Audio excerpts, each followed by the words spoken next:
Hello everyone. Today you're here with me at Her Advantage Show, and I'm going to talk about a topic that we hear a lot about in the mental health industry. Something that we deal with often is the stigma against mental health. So we're going to talk about certain things like multicultural issues. We're also going to mention some of the things that we find when it comes to characteristics of a good therapist. So something that I'd like for us to understand are different multicultural issues that we find within different minority communities and even in the majority community. So if you are talking about mental health or mental illness or mental wellness, whichever you like to call it, some of the things that we have to understand that each community, each culture, they all share their own standards, their own representation, and like there are stereotypes, these are not stereotypes whatsoever. These are the aspects of these cultures. So, for instance, in the minority communities, which are typically Black, Asian, Latin, Native, you'll find some things where there's lack of representation, there's lack of understanding the culture, and having that awareness and the awareness of the oppressions that occur within these cultures are good ways to be aware and have education and be informed of the backgrounds that you'll find that deal with multicultural issues, and just being aware of and educated of these differences helps provide the correct support needed to perform proper mental health care.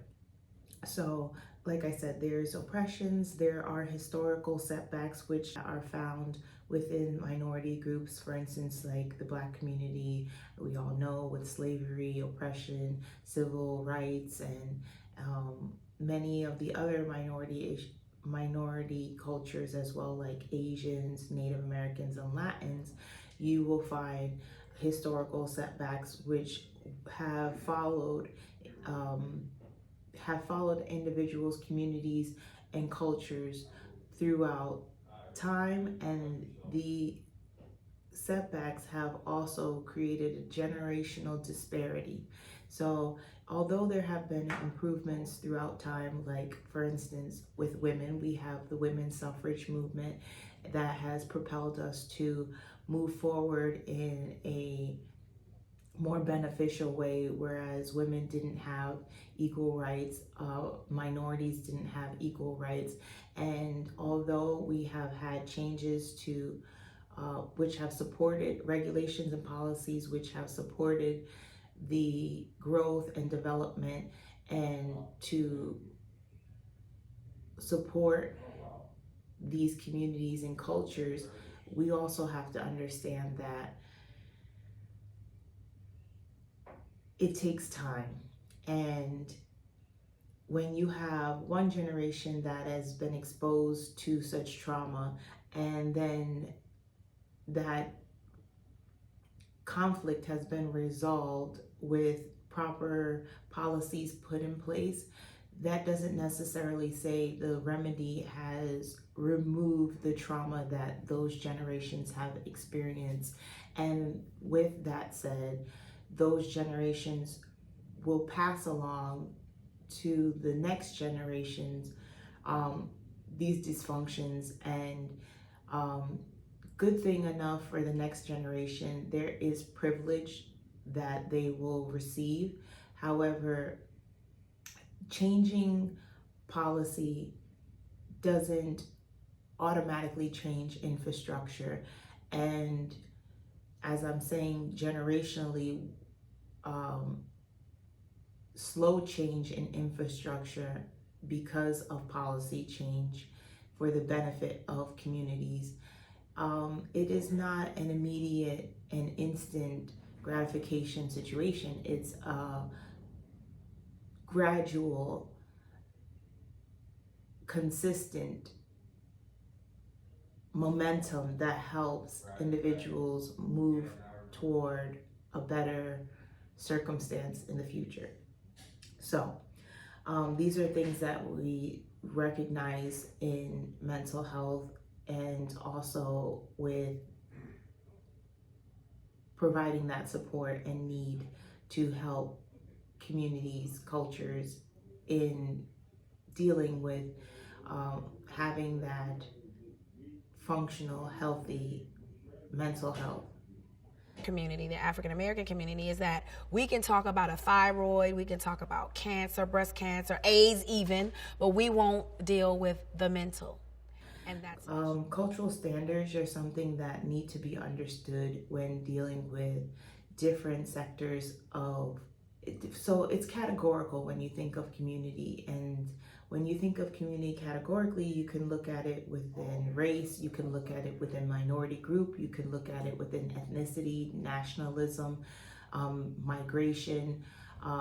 What some other aspects are education, economics, all types of different sectors and subcategories which divide, to see where there may be disparities, and allowing individuals to receive the support, knowing that that dynamic for those groups is understood, and how to move forward in treatment, and providing the necessary support in the most wise way possible. The stigma really derives from a place of mistrust, not just in the mental health community, but within the health industry. There has been a grave pattern which is found to have a malpractice of care for groups, cultures, ethnicities, races, minorities, even within individuals that are in the majority group. So what I want to be understood here is that because of the malpractice found historically, that has created a vast mistrust in moving forward with receiving the care needed in order to get to a better place in life. And I'd like to dismantle those mistrusts, not 100%, but at least 90%, because I want to say that it has been recognized, these malpractices, and how to resolve moving forward. Policies, regulations, and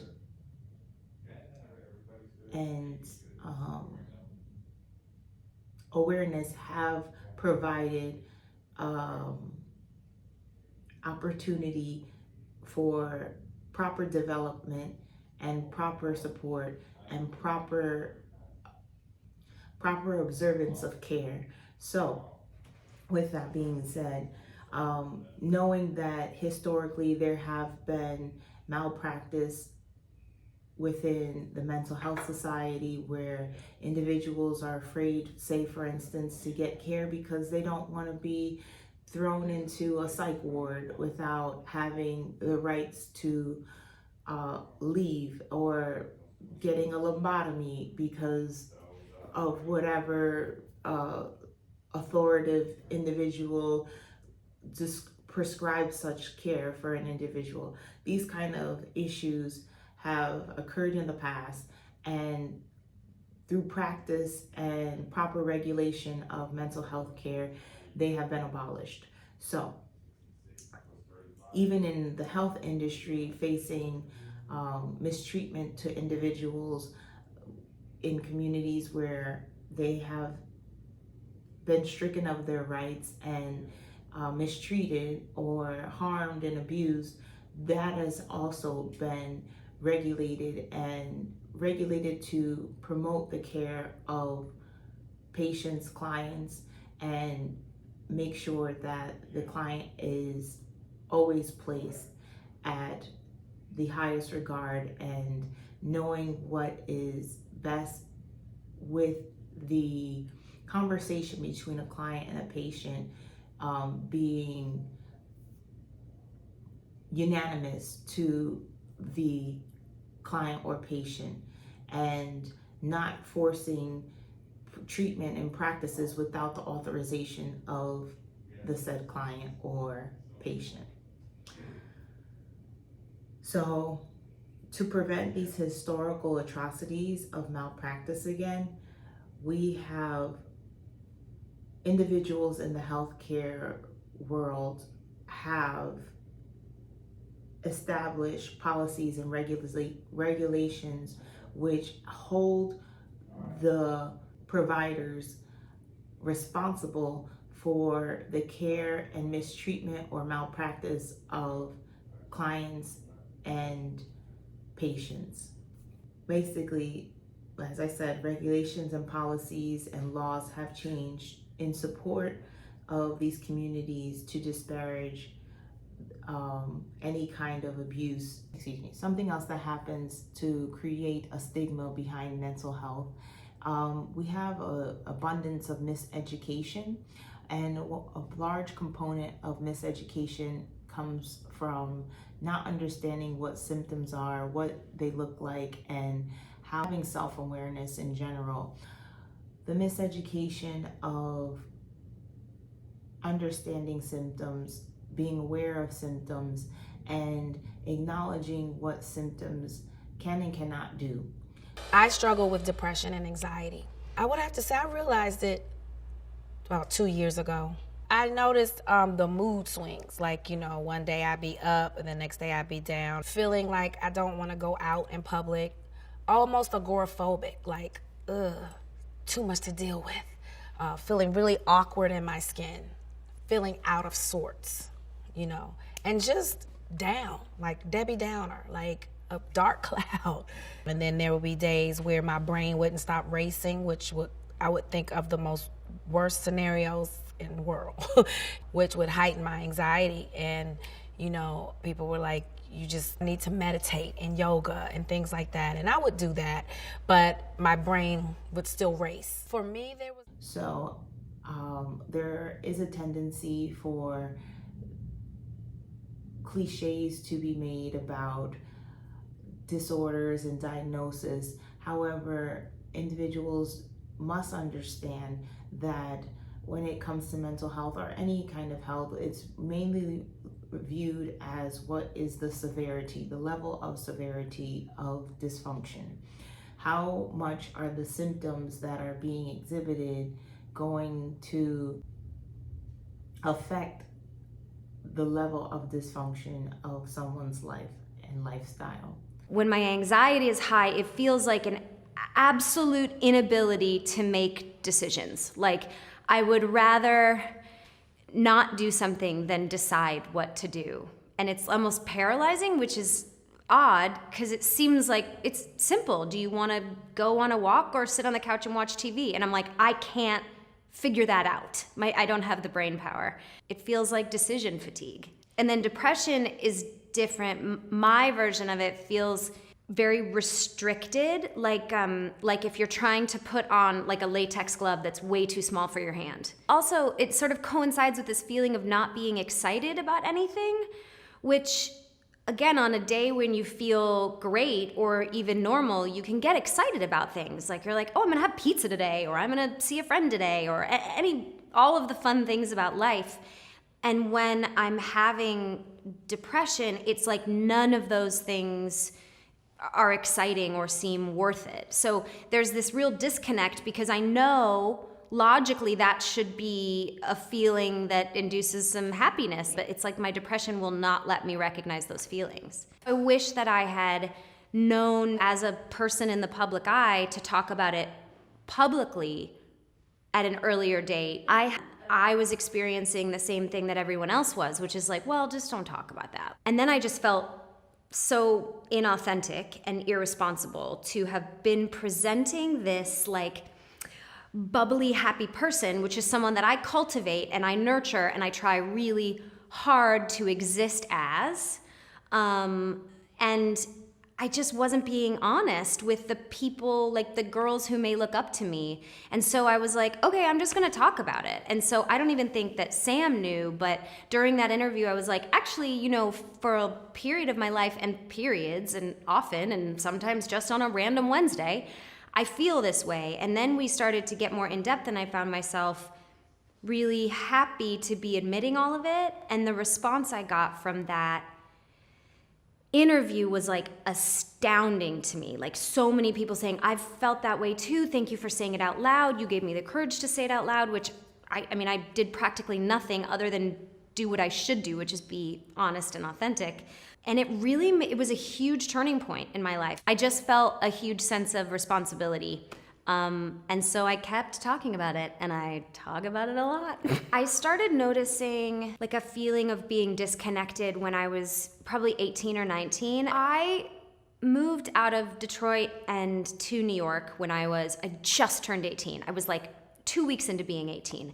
And I was so excited. It was all I wanted to do. I was going to NYU. I was studying musical theater. I was living in this beautiful, like, melting pot cultural city and seeing, you know, Broadway shows each night. And it was wonderful. And I just felt like if I wrote my life down on paper, I had so many opportunities, so much privilege, so much access to happiness, and yet my feelings were not that.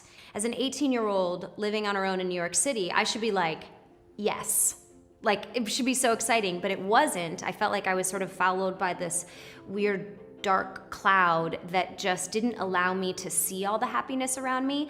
And I was lucky that I felt in my bones that that wasn't how I hate to use the word should be feeling, or how I could be feeling, I guess. And I was lucky enough that my mom had sat me down and had a conversation with me, and she said, hey, just a quick heads up, I experience these feelings sometimes. Your grandmother experienced these feelings sometimes. She's a nurse, and so she recognized that there could be a hereditary component to a serotonin imbalance. And she said, if you start to feel any of these things, just know there are a variety of ways that you can reach out to people or try to fix it, and you don't sort of have to live like that. No shame when I started to recognize it.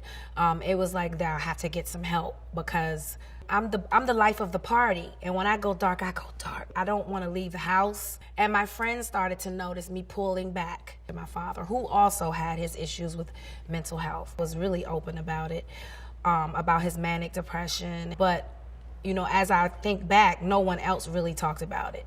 It was hush hush, or you know, he just crazy, or you know, things like that. Another thing is to develop balance according to a person's lifestyle to remain at the most optimal level of functioning.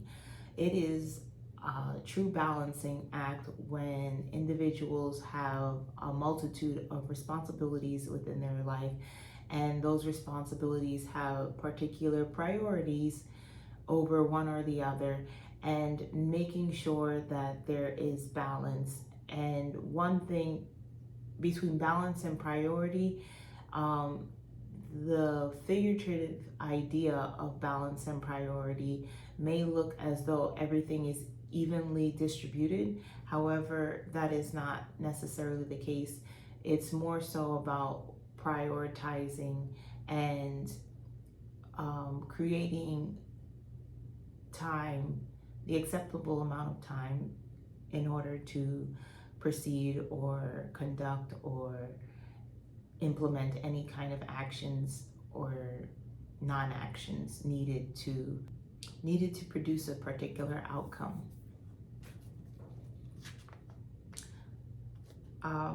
One of the biggest things that I continuously talk about in my videos, you'll see a discussion about understanding self and processing one's feelings, thoughts, and emotions and behaviors. And to understand one's position in life, experiences, and circumstances, these three components need to be processed and analyzed and thoroughly recognized, so that way they can be acknowledged and acknowledgement is the first step in trying to find resolution and acceptance. So, understanding in this process, it helps provide opportunity for critical thinking and to resolve and accept circumstances that are providing discomfort and intense emotion. So these are things why selecting a therapist, some good characteristics about this kind of support that you'd find with a good therapist. For my dad, what he needed was a culturally competent therapist. And it's not even about the skin color or the race, it's about being culturally competent. And the reason why we can't find culturally competent therapists is because at home, in the African American community, we don't talk about mental health. You know, it's a stigma surrounding it. And when you have no one to talk to, what a person usually do is they will try to self-medicate. We're just not allowed to be vulnerable. We have to be strong all the time. This is 400 years of damage, 400 years of trauma that we have not dealt with. And the way we deal with it is be strong, put on a strong face. Nothing's wrong with you. You don't have mental health. You're not allowed to be human. That's a lie. We hurt and we're suffering. When you think about the trauma the African American community has been through since we've been brought to this country, we have not dealt with that. And then you get to these microaggressions that are happening right in front of our faces every day on television. Women's sons are being taken from them for no reason at all. And through that, we still have to be strong. How fucking dare you? How dare you? How dare you put that on me? A good therapist, especially talking about these communities and cultures that have reluctance and abide by the stigma in mental health, would be, does the therapist understand multicultural awareness, understanding adversity found within populations and cultures, and does not express disdain for the oppression. I felt pressure to be strong as a Black woman in Hollywood because I kept hearing that term. Everyone kept saying, be a strong Black woman, strong Black woman. Then I realized that's a myth. It means that I'm some superhuman in some kind of way where nothing affects me, and that is so far from the truth. Sometimes I don't want to be strong. Sometimes the weight is just too much, you know? And to put on that facade like you're strong all the time, that's exactly what it is, a facade. That's whack. You have to be human. And human means you're vulnerable. And human means you're layered. Being aware of particular backgrounds, practices, standards, limitations, oppression, historical disadvantages, current and systematic disadvantages, and understanding the impact that has on a community, an individual, and what that brings and could mean to an individual's mental health. And not just mental health, these disparities can affect their entire environment, their economic, socioeconomic status. Be making sure they do not impose stereotypes, whereas these disparities may not be across the board for every individual within that community, but just having that awareness that a person can be affected, and if they are affected, to not diminish their experience or minimize it in any fashion. Another thing that makes a great therapist or counselor, or an aspect to consider in the mental health field, is not solving the client's problems. The client is there to solve their own problems, but they have not processed their thoughts, feelings, and emotions securely enough and wise enough to determine or to distinguish or recognize or be aware of the strategy needed in order to have acceptance and resolve.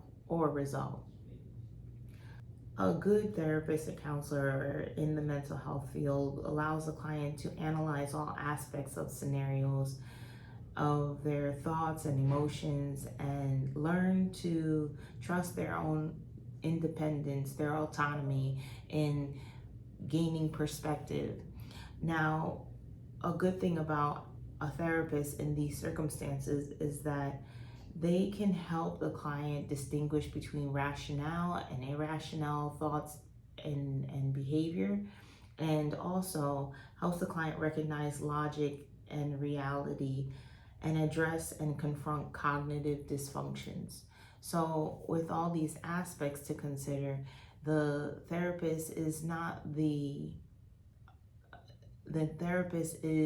a facilitator, not a they shouldn't be acting as God. They are there to mainly help the client hear themselves, listen to and be a listening ear, and to provide and counter a lot of cognitive distortions. A lot of that stuff started weighing on me and sort of like dimming my light, and I had to just get control of it. And you know, what I started to do was started making me feel good about it is not keeping it in and talking about it, you know? Because if you talk, maybe things will get fixed. I felt such a relief when I finally said it publicly. Like, I suffer from this. People just, it was an outpour. You know, it was an outpour. People, it was like they were like this, and all of a sudden they felt free to speak on it. When I got back above water, when I stopped suffocating myself, I was drowning. And once I released my truth, once I spoke my truth, I started to float back. You know, that's what it is. It's luggage, it's baggage, and it will weigh you down. You better to pop those trunks and get that mess out and deal with it. It's okay. We're human. No one's perfect. The perfection is the perfect lie. When my therapist said that, my wings sprouted. The pressure of trying to be something perfect, which doesn't exist, is crazy. Let go of that myth. When I'm vulnerable, or I'm scared, or I'm having these non-pleasant thoughts, I let it run. Because if you muffle it, it's only going to resurface again. So you have to kind of let it run and play out like a faucet. Just let it run until the water runs out, and then when it's you pick yourself back up. Because you know your mind will play tricks on you. Speaking up now because we are facing a national crisis. I want people to know that it is okay to seek help for mental At 40, health. I don't believe anything should be taboo anymore. It's such a hard thing to talk about. Like, I don't like that there's any sort of stigma to it, but I get it. It's a weird thing to talk about because it's not an affliction that you can see. It's like a hard thing to, I guess, diagnose and also acknowledge. And a lot of families or support systems or anyone in your life, they don't know how to talk about it, especially if they aren't themselves feeling it. I think I had an upper hand because my mom had explained it to me in a very medical way early on. And I was like, oh, okay.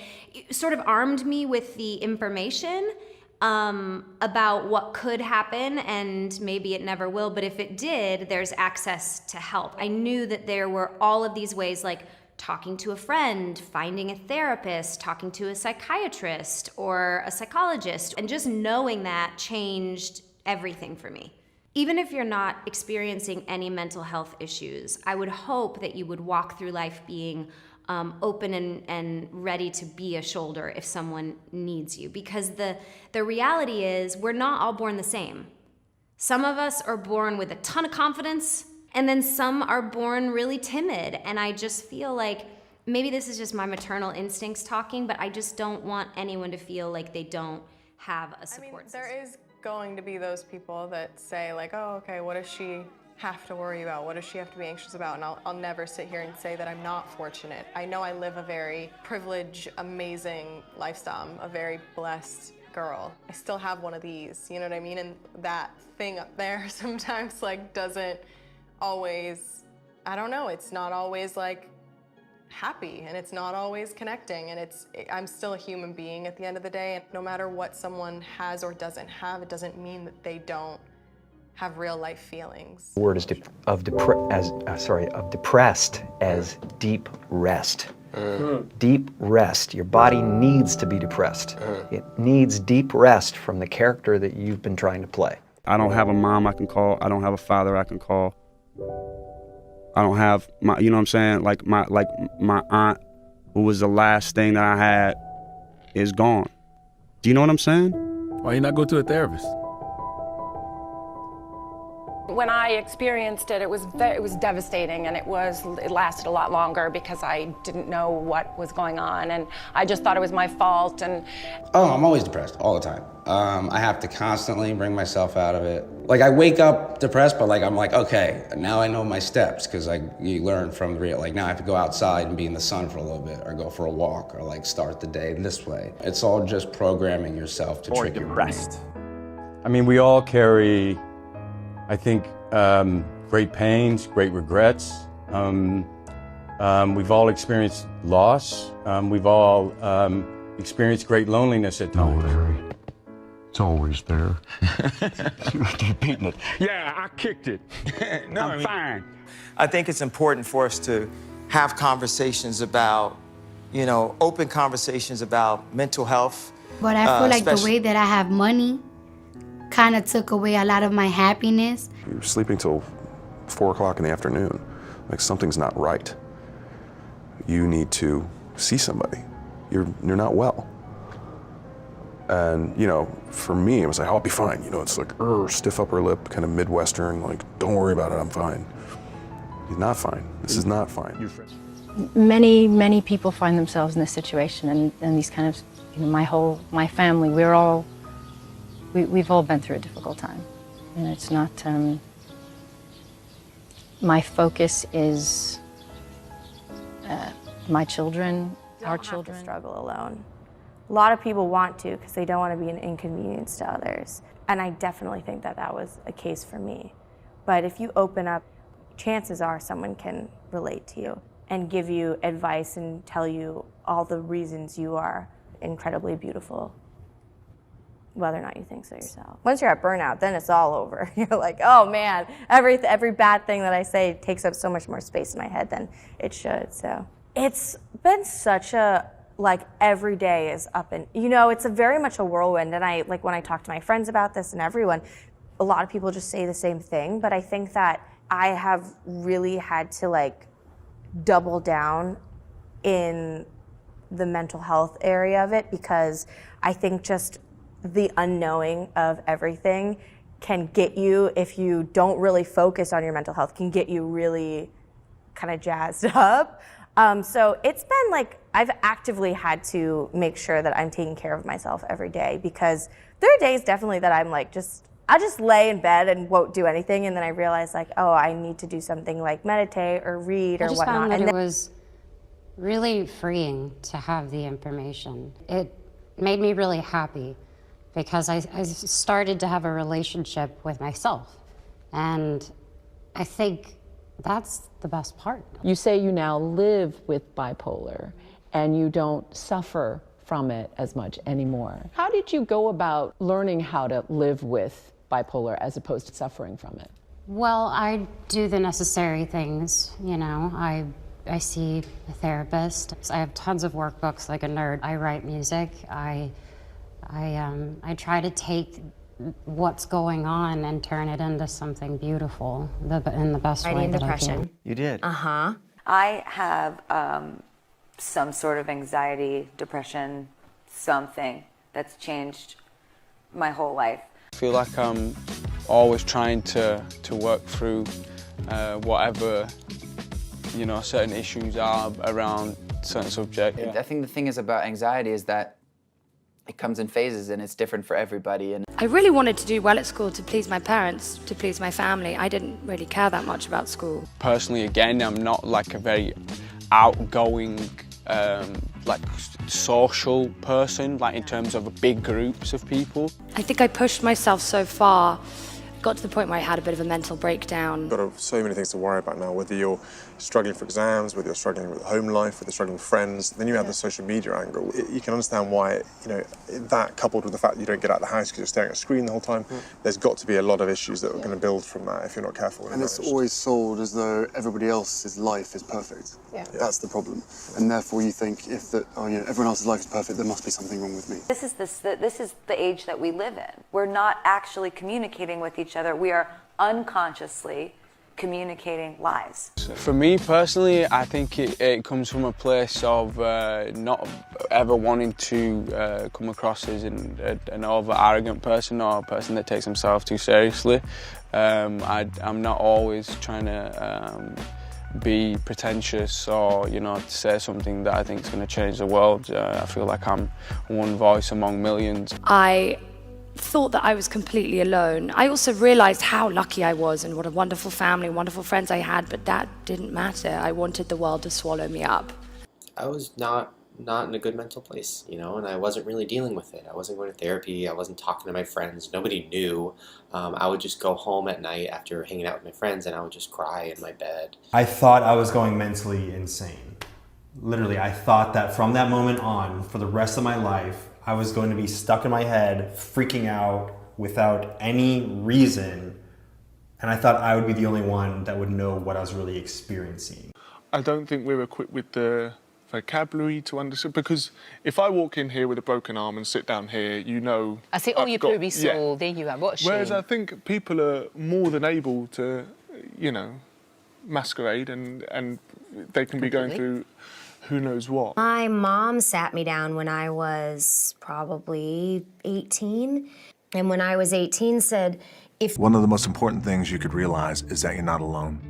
You're not the first to go through it. You're not gonna be the last to go through it. And oftentimes it happens. You feel like you're alone and you feel like it's only you and you're in your bubble, and just gotta remember, hold on to that fundamental quality of faith.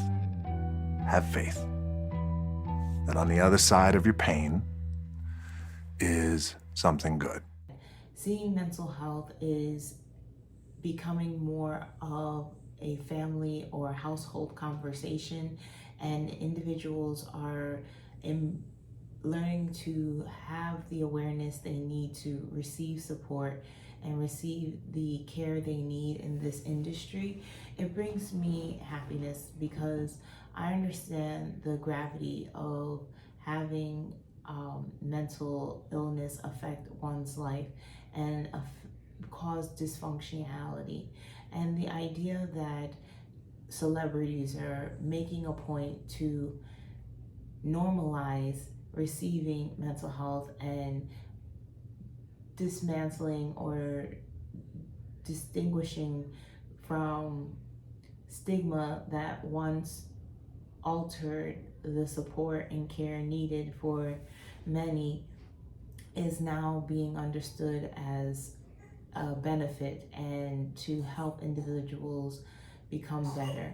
So I think it's great that these individuals shared their story, told their story, and even expressing the most common influences which affect mental health, like anxiety and depression. Just being aware that there is support and there is awareness, and people are recognizing that they should seek out the two and no longer sit back on the misconceptions that are preventing individuals from seeking the care and help that they truly need, especially when you think about individuals suffering silently, and a lot of prevention could end up being the benefit and turnaround for an individual more than anyone could ever know. So thank you for tuning in, and I hope to see you guys, and I hope you get those likes, share, and subscribe, and hopefully I made a positive difference in someone's life. You all take care.